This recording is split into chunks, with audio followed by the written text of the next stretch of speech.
exclusive nightly polling for CTV News and CP24 done by Nanos Research suggests Ford's progressive conservatives have a 16-point lead in the provincial election race. All right, joining us now to break down the data is the chief data scientist and founder of Nanos Research, Nik Nanos. Nik, appreciate the time this morning.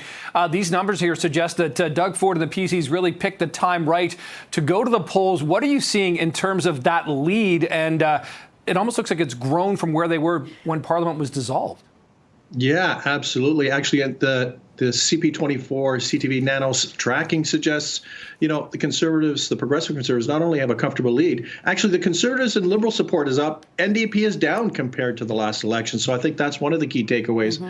Battleground Toronto is a toss-up, basically a coin toss, 36-36 between the progressive conservatives and the liberals. But, get outside of the city, and it's pretty clear that Doug Ford and the progressive conservatives, today at least, have a pretty comfortable advantage. Yeah, it's interesting with what's happening with the Liberals and the NDP.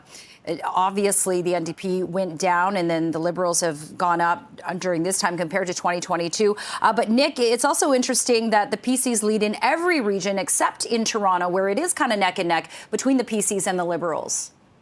Yeah, and for the PCs to do well in Toronto or be competitive in Toronto, that's actually pretty good, because Toronto is usually a lock for the Liberals, and the NDP usually do well.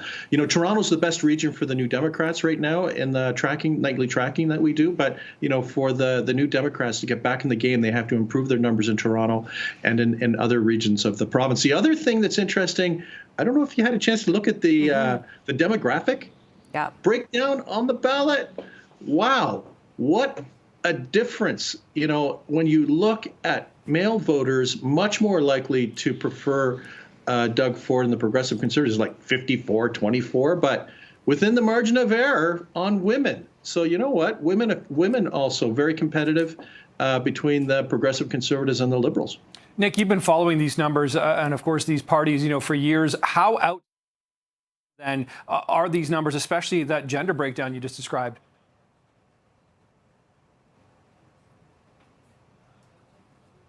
Among women. So it shows they're competitive right now. That's good for them. But, you look at those numbers in terms of male voters and them kind of lining up to support Doug Ford and the PCs. That's a massive, massive advantage. It's still too early to tell in the election. There's still a lot of time before we hit February 27th for the numbers to change. But, right now, Doug Ford, it sounds so weird, is in the driver's seat.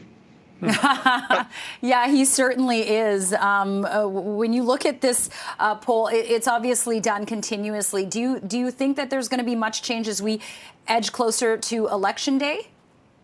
I think so. As Ontarians start to focus more on the issues, we are gonna see changes, and the campaign matters. Someone makes a mistake, another party or leader will take advantage of that. So it's really a pressure cooker right now. And, with the tracking that we're doing every night with CP24 and CTV News, we'll have the pulse every day. We'll be Nik, airing the dirt. Sorry, what about those outside factors? We're tight for time. Trump, tariffs, et cetera. How could that change things?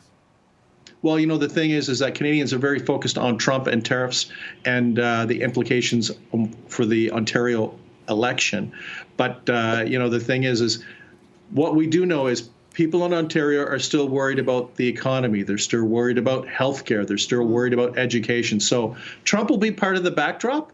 But you know what? Those other issues are still going to be really important. And Ontarians are going to want to hear from all the provincial leaders on that. Yeah, and they're certainly speaking up about it. So we'll learn more of what's to come. But Nik Nanos, founder of Nanos Research, really appreciate your time and all the data that you've broken down for us this morning. Thank you.